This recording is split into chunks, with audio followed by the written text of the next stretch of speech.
வணக்கங்க. இன்றைக்கி தைப்பூசம் 1/2/2026 பௌர்ணமி தை 18ங்க. இன்றைக்கி வந்து தைப்பூசம். ஏன் தைப்பூசம் கொண்டாடுறாங்க தெரியுங்களா? தைப்பூசம் முருகப்பெருமானுக்கு உகந்த நாள்.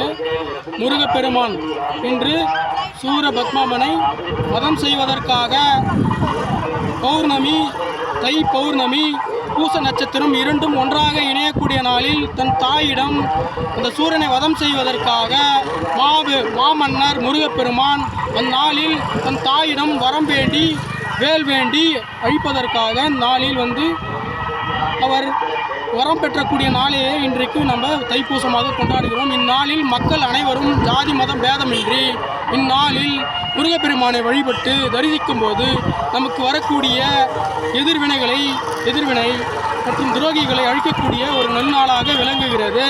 அது மட்டுமில்லை, இந்நாளில் சிதம்பரத்தில் சிவபெருமான் உமாதேவியை ஆனந்த தாண்டவம் ஆடக்கூடிய நாளாகவும் இன்று விளங்குகிறது.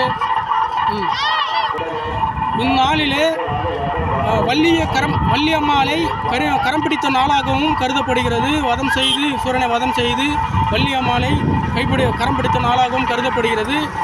பழனியில் மிகப்பெரிய விமர்சையாக இந்நாளில் கொண்டாடப்படுகிறது. அவர்களுடைய பக்தர்கள் பால்குடம், அலகு குத்தி, காவடி எடுத்து மிகப்பெரிய விமர்சையாக கொண்டாடுகிறார்கள். இந்நாளில் மக்கள் அனைவரும் கண்டிப்பாக முருகப்பெருமானை ஜாதி மதம் என்று வழிபட வேண்டும் என்று என்னுடைய கருத்தாக நான் பதிவு செய்கிறேன். நன்றி, வணக்கம். எப்பொழுதும் முருகர் வந்து மலை மேலே தான் இருப்பாருங்க. அவர் மக்களுக்கெல்லாம் உயரே தான் இருப்பார்.